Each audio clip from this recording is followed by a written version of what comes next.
Hello, good morning সবাইকে। আজকে আমাদের পারফরমেন্স এখানে। তো পারফরমেন্সের আগে সকাল থেকে এখানে ডান্স কম্পিটিশন রয়েছে, তো ডান্স কম্পিটিশনের জাজমেন্টও আছে আমার। তো এখন জাজমেন্ট শুরু হবে, তো যাচ্ছি, চলো দেখা যাক কেমন কেমন পারফর্মার আসছে, তারপর বাকিটা। একটু দেরি হয়ে গেছিলো, তাই আমি নিজে থেকেই বেরিয়ে গেলাম। আর বেরিয়ে দিয়ে দেখি ম্যাডামরা অলরেডি আমাকে নিতে আসছে, আর খুব সুন্দরভাবে ম্যাডামরা ওয়েলকাম করলো।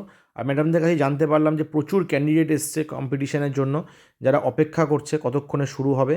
খুব সুন্দরভাবে চারিদিকে ডেকোরেশন করা ছিল, আর সুন্দরভাবে মাঝখান দিয়ে আমাকে নিয়ে যাওয়া হলো। সেখানে গিয়ে জানতে পারলাম যে অভিজিৎদা অলরেডি চলে এসছে।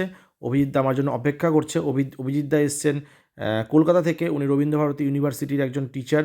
প্রথমে অভিজিৎদাকে ম্যামরা বরণ করে নিলেন, তারপর আমাকে বরণ করলেন। আর অভিজিৎদার সঙ্গে কথা বলছিলাম, খুব ভালো লাগছিল অভিজিৎদার সঙ্গে কথা বলে। আর তারপরে শুরু হলো কম্পিটিশান। এত ভালো ভালো পারফরমেন্স বাচ্চারা করেছে, প্রচুর ডান্সার ছিল, কিন্তু অত ভিডিও করা সম্ভব হয়নি। আর তার মাঝখানে আমি একটু অভিজিৎদার সঙ্গে আলোচনা করে নিচ্ছিলাম, কারণ এত ভালো ভালো কম্পিটিটার, কে ফার্স্ট কে সেকেন্ড, এটা খুব চাপের একটা বিষয়। তারপরে এই বাচ্চাটি এত সুন্দর ডান্স করেছে।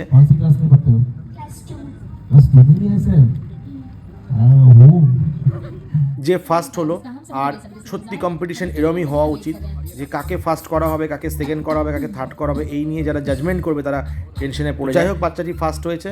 বাচ্চাটির সঙ্গে ছবি তুলে আজকের ব্লগটি এখানেই শেষ করলাম। Thank you so